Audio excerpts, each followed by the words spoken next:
Hi friends, आप देख रहे हैं शाही पाठशाला और मैं हूं बीके सिंह। पिछले दिनों बिहार दरोगा मेंस का एग्ज़ाम हुआ है और उम्मीद करता हूं आप सभी बहुत अच्छा करके आए होंगे। प्रश्न का लेवल एक सामान्य स्तर का था, बहुत हाईली स्टैंडर्ड नहीं था। चूँकि आप प्री दे करके और मेंस एग्ज़ाम दिए हैं, तो प्री के बाद जब मेंस एग्ज़ाम दिया जाता है तो आपको उस स्तर का ही प्रश्न भी दिया जाता है। लेकिन यहाँ पर बहुत हार्ड प्रश्न देखने के लिए नहीं मिला है, लेकिन हाँ कुछ प्रश्न ऐसे थे जिस पर कि आपको थोड़े से लगे होंगे कि ये प्रश्न है। लेकिन फिर भी मैं यही ओवरऑल समझता हूँ कि मेंस में ऐसा ही प्रश्न होना चाहिए। ये मॉडरेट इसको बोल सकते हैं, बहुत इजी नहीं, बहुत हार्ड नहीं। तो बहुत अच्छा, मुझे प्रश्न बहुत अच्छा लगा ओवरऑल, और उम्मीद करता हूँ कि आप लोग भी बहुत अच्छा करके आए होंगे। मैथमेटिक्स के भी प्रश्न उसमें थे, जितने भी मैथमेटिक्स के प्रश्न थे उसको मैं यहाँ पर ले करके आया हूँ। डिटेल एक्सप्लेनेशन भी साथ में लाया हूँ, क्योंकि आपके मन में कोई कन्फ्यूजन ना रहे कि यदि यहाँ पर 24 उत्तर मैंने लिया है तो 24 क्यों है। इस पर भी चर्चा मैं करूँगा। तो आइए एक एक करके बनाते हैं, और कुछ कुछ बातें जो है बीच में हम लोग करते चले जाएंगे। पहला प्रश्न है, अच्छा यहाँ एक बात और भी कि आपका कोई भी सेट हो, कोई भी सीरीज हो, प्रश्न का क्रम आगे पीछे जरूर हो सकता है, लेकिन प्रश्न वही होगा, विकल्प वही होगा, और सही उत्तर के साथ उसका सही एक्सप्लेनेशन भी मैं लेकर आपके साथ उपस्थित हुआ हूँ।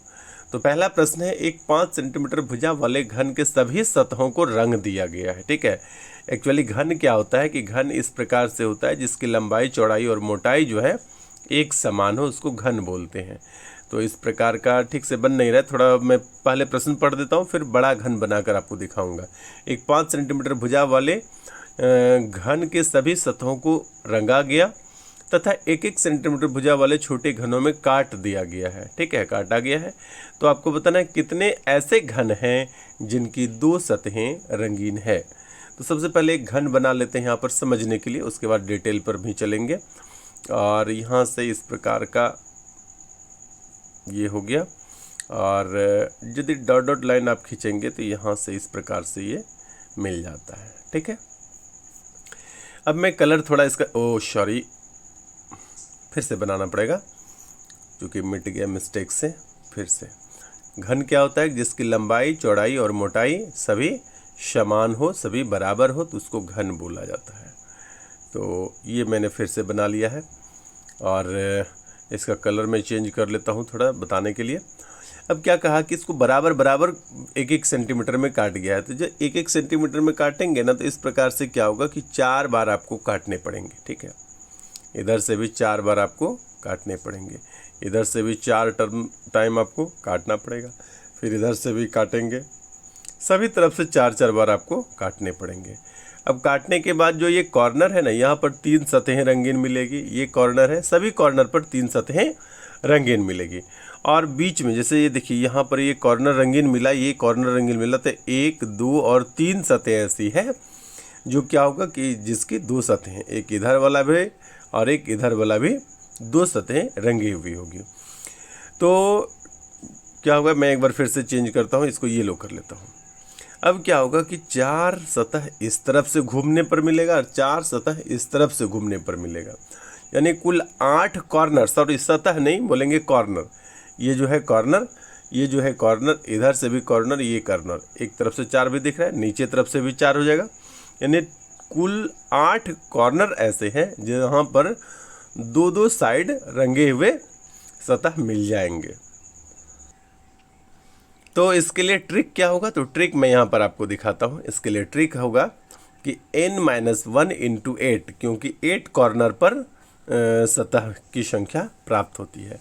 कितना सतह मिलेगा प्रत्येक सतह पर, तो जितना आप काट लिए हैं। ठीक है, यहाँ पर यदि 1-1 सेंटीमीटर काटे लेंगे तो क्या होगा कि आपको 4 कट लेना पड़ेगा। ठीक है, 5 में जैसे मैं यहाँ पर एक ऐसे ही बना देता हूँ, कहा कि 1-1 सेंटीमीटर पर काटना है, तो 1, 2, 3 और 4। यदि 4 बार आप काटेंगे तो ये कितना हो जाएगा, 5 बार आपका कट जाएगा। देखिए गिनते हैं इसको, 1, 2, 3, 4 और 5 सेंटीमीटर पूरा हो गया। यानी जितना कट है, नंबर ऑफ कटिंग है, उसमें से 1 घटाकर यदि 8 से गुना कर देंगे तो 2 सतहों वाले दो सतह जिसकी रंगा गया है उसकी संख्या निकल जाएगी। इस प्रकार से यहाँ पर सही उत्तर हो जाएगा विकल्प बी यानी 24। कितना हो जाएगा? विकल्प बी 24, ये आपका सही उत्तर हो जाएगा। ठीक है, अब आइए, इतना ज़्यादा देर नहीं लगेगा सभी प्रश्न को समझने में, बहुत आसान प्रश्न है। आप जब मैं अगला प्रश्न देख रहा हूँ तो अगला प्रश्न है आपका, क्या प्रश्न है? प्रश्न कहता है सबसे छोटी संख्या कौन सी है। सबसे छोटी संख्या यदि आपको बहुत जल्दीबाजी में निकालना हो तो जिसका हर यानी नीचे वाला बड़ा होगा उसको ले लेंगे तो सबसे छोटी संख्या आ जाएगी। लेकिन यह जो आपको मैं बता रहा हूँ ये आपको कभी कभी धोखा भी दे सकता है, यानी कहने का मतलब कभी कभी गलत भी हो सकता है। ठीक है, तो ये तब आपको आजमाना है जब आपके पास बिल्कुल भी समय नहीं हो, एकाएक उत्तर लेना हो। तो आप देखेंगे कि जिसके हर में यानी नीचे सबसे बड़ी संख्या जो भी है, इसमें देखिए कि 4 है, यहाँ पर 7 है, यहाँ पर 5 है और यहाँ पर कितना है? 11 है। तो नीचे सबसे बड़ी संख्या 11 है तो इसको उत्तर ले लेंगे। लेकिन मैं यहाँ पर क्या कह रहा हूँ कि यह कभी कभी आपको गलत भी हो सकता है, धोखा भी दे सकता है ये इस प्रकार का टर्म। तब आपको सही के लिए क्या करना है कि हमेशा भाग देकर देखना है। इस 7 में से आप 11 से भाग देंगे तो 70 में 11 से भाग देंगे तो 11 6 के 66 और आपका फिर क्या बच जाता है? 4। तो इस प्रकार से सॉरी, थोड़ी सर्दी हो गई है। तो इस प्रकार से क्या होगा कि भाग देकर देखेंगे तो जो सबसे छोटी संख्या होगी वो आपका एक्यूरेट आंसर होगा। यहाँ पर गलत होने की कोई चांस नहीं है और भाग देने पर आपको प्राप्त हो जाएगा 7/11 जो है इन चारों में से सबसे छोटी संख्या है। अब आइए चलते हैं अगला तीसरा प्रश्न पर कि 544 यानी 540 के गुणनखंडों की कुल संख्या कितनी है। यदि आपको इसके गुणनखंड निकालने होते हैं तो क्या करना पड़ेगा कि सबसे पहले हम इसका क्या करते हैं, ये लघुत्तम ज्ञात करते हैं। यहाँ पर एलसीएम निकाल लेने के बाद हम क्या करते हैं कि उसको मल्टीपल फॉर्म में लिख लेते हैं। ठीक है, अब इसके जो पावर हैं यहाँ पर 2 है, 2 के पावर जो कि 2 बार 2 आया है और 3 पर पावर 3 है और 5 पर पावर 1 है। गुणनखंड को मैंने लिया है और टोटल नंबर ऑफ फैक्टर्स निकालने के लिए क्या करते हैं कि जो पावर्स है उसमें एक एक प्लस करके गुना कर देते हैं। तो 2 था यहाँ पर पावर तो 2 पर 1 जोड़ दिए, 3 था पावर तो 3 में 1 जोड़ दिए, 1 था पावर तो इसमें 1 में 1 जोड़ दिए और अब क्या किए 3, 4 और 2 को गुना कर दिए। जो भी आया ये क्या निकल कर आया? गुणनखंडों की कुल संख्या। तो इस प्रकार से हमारा उत्तर हो जाता है विकल्प ए, ये सही उत्तर हो जाता है। ठीक है, अब आइए चलते हैं अगले चौथे प्रश्न की तरफ।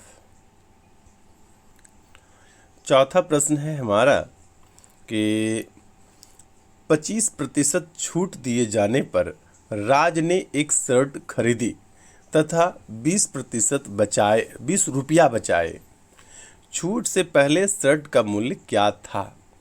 यानी यहाँ पर आपको समझना है कि 25% जब छूट दिया गया तब उसको 20 रुपया बच गया। यदि 25% छूट नहीं दिया जाता तो यह 20 रुपया उसको नहीं बचता। ठीक है, यानी 25% छूट जो है 20 रुपया के बराबर है। अब यही इसी बात से प्रश्न हल हो जाएगा कि 25% बराबर 20 रुपया, 25% बराबर 20 रुपया, तो 100% बराबर कितना? जब छूट नहीं दिया जाता था तब क्या था? उसका कीमत 100% के बराबर था। इसलिए 100% बराबर कितना? तो 100% बराबर कितना होगा? तो 20/25 गुना 100 कर देंगे और इसको हल करेंगे तो 25 चौके 100 और 20 चौके 80 आपका सही उत्तर हो जाएगा विकल्प बी। यानी 25% छूट दिए जाने पर राज ने एक शर्ट खरीदी तथा 20 रुपये बचा लिए। तो छूट से पहले शर्ट का मूल्य कितना था? तो वो 80 रुपया था। ठीक है, जिस विद्यार्थी ने भी 80 उत्तर लिया है उसका बिल्कुल सही हो जाएगा। आइए अब अगला प्रश्न है यहाँ पर 5वां प्रश्न है, पिता एवं पुत्र की आयु का अनुपात 3:1 है तथा उनके आयु का गुणनफल जो है 147 है, 147 है, 147 है, तो 5 वर्ष बाद उनकी आयु का अनुपात क्या होगा। तो इसका सही उत्तर क्या आएगा उसको आइए व्याख्या में देख लेते हैं। और इसके व्याख्या में क्या है सबसे पहले हमने क्या किया, दोनों रेशियो के माना 3:1 है वर्तमान आयु का अनुपात, तो इसको 3x और इसको x मान लिए। एक x लिखे या सीधा x लिखे एक ही बात है, ये रेशियो है ऐसा मान लिए। दोनों के गुणनखंडों का दोनों का गुणनखंड जो है उसका कितना है, दोनों की आयु का गुणनखंड जो है 147 है, यह प्रश्न में दिया हुआ है।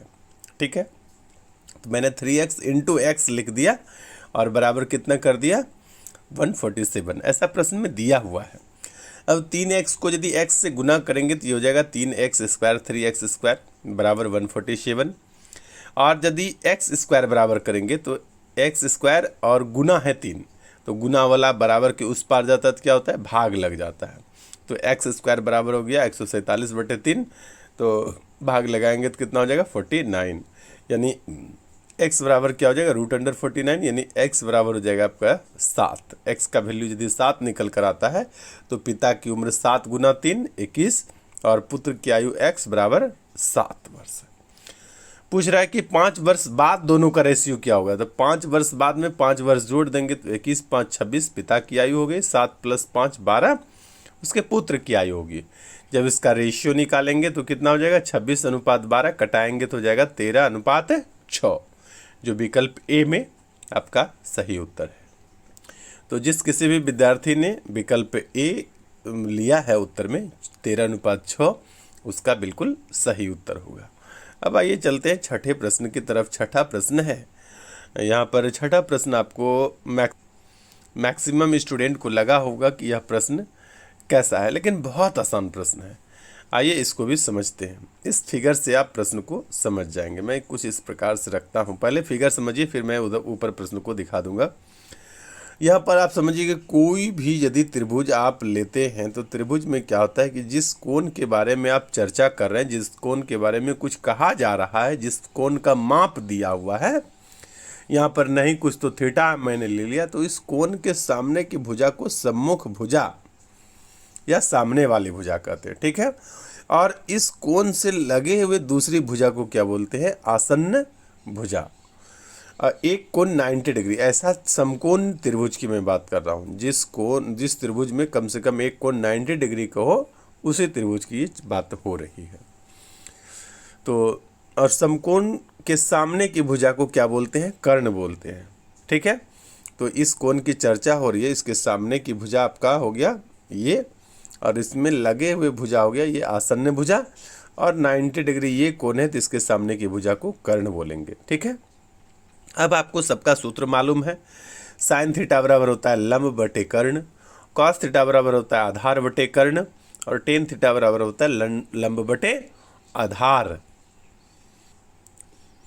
अब आइए हम लोग विकल्प पर आते हैं। लिखा है थीटा को सामने वाली कोण, क्या लिखा हुआ है थीटा के सामने वाली भुजा बटे कर्ण, तो थीटा के सामने वाली भुजा को क्या पी बोलते हैं, लंब बोलते हैं, तो लंब बटे कर्ण क्या होगा साइन थीटा हो जाएगा। और थीटा के आसन्न भुजा यानी हो गया ये आधार बटे कर्ण, कॉस थीटा बराबर होता है, और थीटा के सामने वाले कोण और आसन्न को सामने वाली भुजा और आसन्न भुजा, तो ये हो गया पी बटे बी, जिसको टेन थीटा कहते हैं। तो इस प्रकार से जो है 1B 2C और 3A जिस भी ऑप्शन में होगा, क्योंकि बहुत ज़्यादा लिखना पड़ रहा था तो मैंने इसका उत्तर यहाँ पर लिख दिया है, जिस किसी भी विकल्प में होगा वो आपका सही उत्तर हो जाएगा। अब आइए चलते हैं 8वें प्रश्न में, सॉरी यहाँ पर अच्छा 7वें प्रश्न पे चलते हैं। 7वां प्रश्न भी बहुत आसान है। 7वां प्रश्न कहता है किसी वर्ग की भुजा का माप लेते समय भूल से 2% अधिक मापा गया, तो उस वर्ग के परिकलित क्षेत्रफल में आई त्रुटि ज्ञात कीजिए। कितना प्रतिशत त्रुटि आया है, ये त्रुटि आपको निकालने हैं। बहुत आसान प्रश्न है। इसको एक साधारण सूत्र AB सूत्र उसको बोलते हैं। इस प्रकार से यहाँ पर मैंने उसी से बना लिया है, A + B + A × B बटे 100, ये सूत्र पर निकल जाता है। चूँकि वर्ग की बात है, वर्ग में लंबाई चौड़ाई दोनों बराबर होता है, तो ये इसको मैंने बना लिया है 2a + a² / 100 इस पर। ठीक है, तो इस ट्रिक पर यदि आप इसको सेट कर देंगे तो ये आपका उत्तर निकल 2% अधिक है, तो 2 × 2 कर दिए प्लस 2 का स्क्वायर कर देंगे बटे 100 कर देंगे। तो 2 × 2 कितना होता है? 4 होता है। 2 का स्क्वायर कितना होता है? 4 होता है। तो 4 + 4 बटे 100 करेंगे तो आपका कितना हो जाएगा? 4.04 उत्तर आ जाएगा। तो 4.04 जिस भी विकल्प में होगा वो आपका सही उत्तर हो जाएगा। तो यहाँ पर देखिए विकल्प डी में है 4.04। आप जिस किसी भी भाइयों ने 4.04 उत्तर लिया है वो सही उत्तर लिए हैं। अब आइए चलते हैं 8वें प्रश्न की ओर चलते हैं। सर्व समीकरणों को ध्यान से रखते हुए सही विकल्प का चयन कीजिए। तो यहाँ पर मैं आपको बता दूं कि यह कुछ भी नहीं है, सामान्य सूत्र है। सूत्र के अलावा आप जानते हैं कि sin² थीटा + cos² थीटा = 1 होता है, ये सही है। यहाँ पर ये उल्टा लिखा हुआ है, ये लिखा रहता है कि sec² थीटा - tan² थीटा, तो ये सही होता, लेकिन यहाँ पर लिख दिया है tan² थीटा - sec² थीटा, जो गलत है। अब यहाँ पर cosec² थीटा - cot² थीटा जो है ये वाला भी सही है, यानी 1 और 3 सही है। तो विकल्प बी में था केवल 1 और 3 सही है, तो ये बिल्कुल सही है। जिस किसी भी भाइयों ने इस प्रश्न का विकल्प बी उत्तर लिया है, केवल 1 और 3 सही है, उनका सही हो जाएगा। तो आइए चलते हैं अब 9वें प्रश्न की तरफ। 9वां प्रश्न है, 9वां प्रश्न क्या है कि विशाली जमीन से खड़ा होने में 15 सेकंड। अच्छा, विशाल होगा, विशाली नहीं होगा। यहाँ पर विशाल एक लड़का का नाम है, ठीक ना, तो थोड़ा लिखने में मिस्टेक हो गया। विशाल ज़मीन से खड़ा होने में 15 सेकंड लेता है और ज़मीन पर बैठने के लिए वो 10 सेकंड लेता है। यानी विशाल एक लड़के का नाम है। विशाल जो खड़ा होता है ना, तो खड़ा होने में उसको 15 सेकंड लग जाता है, और जब वो बैठता है ना तो बैठने में 11 सेकंड लग जाता है। यानी एक खड़ा होने और बैठने का कुल समय जो है या 15 और 11 कितना 26 सेकंड लग जाता है। नहीं, वह कुछ समय तक यह प्रक्रिया जारी रखता है। क्या होता है कि बैठ रहा है, खड़ा हो रहा है, बैठ रहा है, खड़ा हो रहा है, इस प्रकार का काम कर रहा है। कह रहा है कि वह शुरू में क्या हुआ कि बैठा है, तो जब कोई शुरू में बैठा है तो पहले खड़ा होगा फिर बैठेगा। देखिए, खड़ा हुआ, बैठा, फिर खड़ा हुआ, फिर बैठा, इस प्रकार से टर्म चल रहा है। तो एक बैठने और खड़े होने का समय है 26, तो 26 से भाग दे देते हैं 98 में। कुल समय दिया हुआ है 98 सेकंड तक वो इसी प्रकार का क्रम करते रहता है। तो 3 टर्म ऐसा होने के बाद 20 सेकंड उसके पास बचता है, यानी 26 सेकंड नहीं है, या तो खड़ा होगा या बैठेगा, दोनों में से एक कम तो हो जाएगा आराम से। क्योंकि शुरू में वह बैठा हुआ था, तो 3 टर्म हो जाने के बाद, पूरे हो जाने के बाद क्या होगा, अब वो बैठा हुआ है। तो एक बार खड़ा तो कम से कम हो सकता है, तो पूछ रहा है कि कितनी बार खड़ा होगा, तो वो 4 बार खड़ा होगा। तो जिसने भी 4 उत्तर लिया है उसका उत्तर बिल्कुल सही हो जाएगा। अब आइए चलते हैं 10वें प्रश्न की तरफ। 10वां प्रश्न क्या कहता है कि 14 घंटे एक दिन का कितना हिस्सा है, कितना भाग है। तो आइए इसको समझते हैं। 14 घंटे एक दिन का, यानी 24 घंटे का, एक दिन का मतलब 24 घंटे का कितना भाग है, यही प्रश्न आपसे पूछा है। अच्छा, प्रश्न जैसे जैसे कहता है मैंने उसी तरह से लिख कर आपको दिखाया है। कितना भाग है, तब कहिएगा कि x भाग है, ठीक ना। कहिएगा 14 घंटे बराबर एक दिन का, एक दिन को मैंने इसके बदले क्या लिखा है, 24 घंटे का मतलब होता है गुना कितना हिस्सा है, x हिस्सा है, यानी 14 बराबर 24 गुना x, ठीक है। तो x बराबर यदि निकालेंगे तो 14/24 कर देंगे, भाग देंगे तो 7/12 आ जाएगा। विकल्प बी उत्तर सही हो जाएगा। इसको एक और तरीके से समझने का कोशिश कीजिए।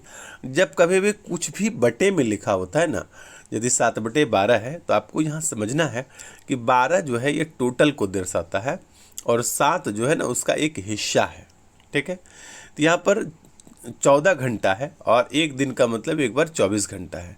तो आपसे पूछा कि 14 घंटे जो है कुल, यानी 24 घंटे का कितना हिस्सा है, ठीक है। तो आप इसको कटा देंगे, 7 दूना 14 और 12 दूना 24, 7/12। इस प्रकार से भी आप कर सकते हैं। जिस प्रकार से आपको समझने में सुविधा होता है उस विकल्प को आप ले सकते हैं, यानी उस तरीका को आप अपना सकते हैं, उस तरीका से आप आगे भी उत्तर ले सकते हैं, ठीक है। अब आइए चलते हैं 11वें प्रश्न की तरफ, जो थोड़ा कठिन आपके लिए हो सकता है, और जो जानकार है तो उसके लिए कुछ कठिन होता ही नहीं है। 11वां प्रश्न कहता है जब 7 पर पावर 7 यानी 7 to the power 7 को 4 से डिवाइड किया जाए, विभाजित किया जाए तो शेष फल क्या होगा। तो रिमाइंडर निकालने के भी बहुत नियम है, लेकिन मुझे जो आसान लगा, मुझे जो लगा कि यहाँ पर आपको समझने में आसानी होगी, उसको मैंने लिया है। इसका पहले साइक्लिक चेक करना है कि कितने टर्म के बाद यह साइकिल होता है। साइकिल का मतलब वह 7 है ना, 7 पर पावर 1 7, और 7 पर पावर कितना होगा फिर जो 7 आने लगेगा। तो ये लास्ट डिजिट को ही आप चेक कर सकते हैं। मैंने पूरा गुना करके लिख दिया है, तो पूरा गुना करने की ज़रूरत नहीं है, सिर्फ लास्ट डिजिट से भी आप चेक कर सकते हैं। जैसे 7 पर पावर 1 7 हुआ, 7 पर पावर 2 तो 49 है। तो यहाँ पर 49 में आप सिर्फ मतलब 49 ना लिख करके सिर्फ 9 भी लिखेंगे तो चलेगा। फिर 9 में 7 से गुना करेंगे तो 9 सती 63 3 होगा।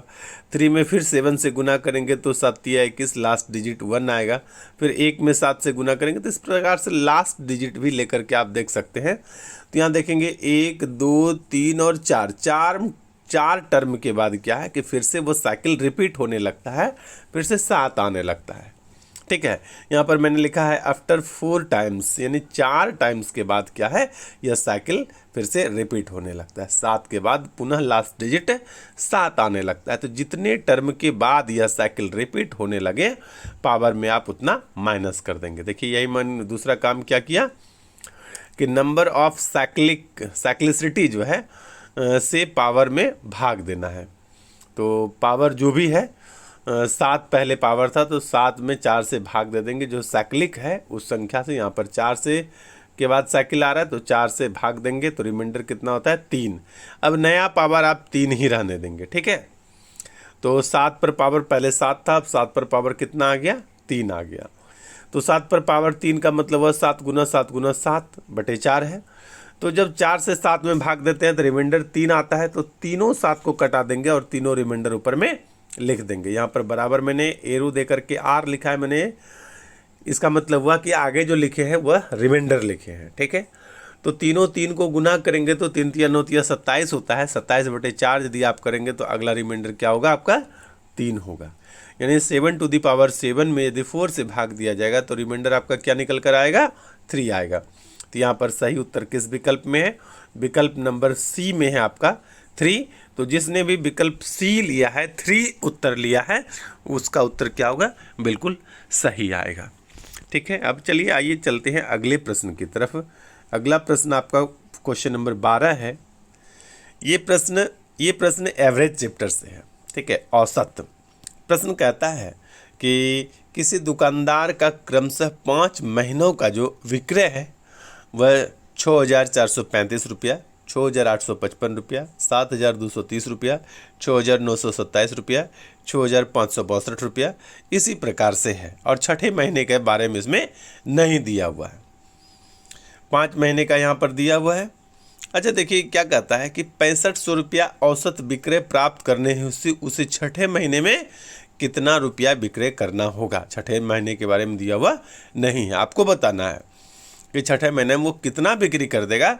जो औसत देखिए, कभी 6400 रुपया भी, 6435 रुपया भी हुआ है, कभी 7230 रुपया भी हुआ, इस प्रकार से हुआ है। तो औसत का मतलब है कि प्रत्येक महीना में 6500 करके 6 महीना पूरा जाना चाहिए। तो बताना है आपको कि छठे महीने में अगले महीने में कितना रुपया का बेचेगा जो ये औसत वो प्राप्त कर लेगा। ठीक है, तो आइए इसको बनाते हैं।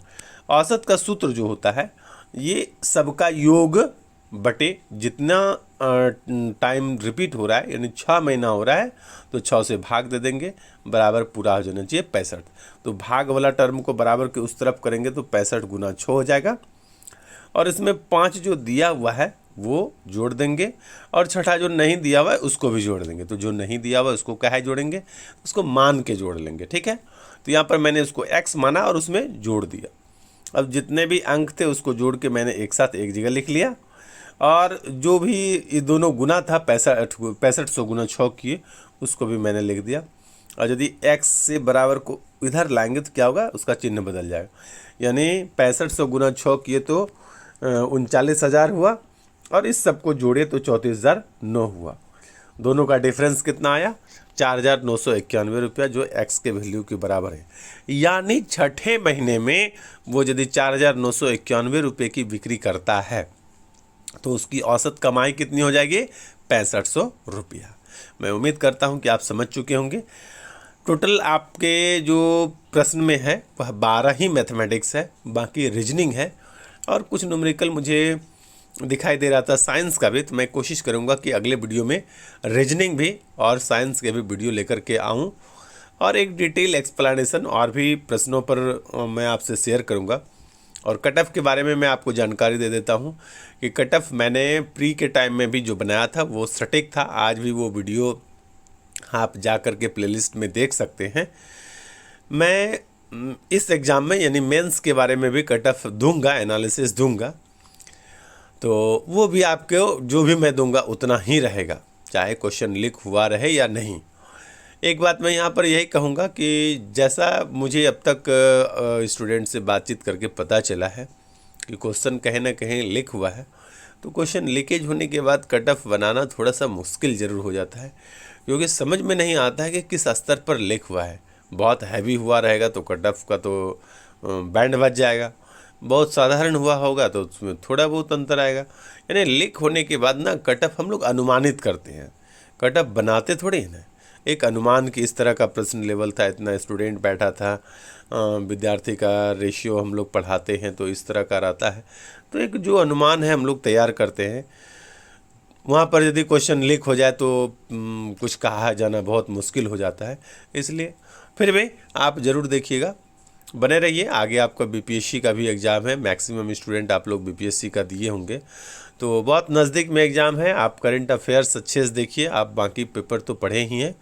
बेस्ट ऑफ लक, धन्यवाद।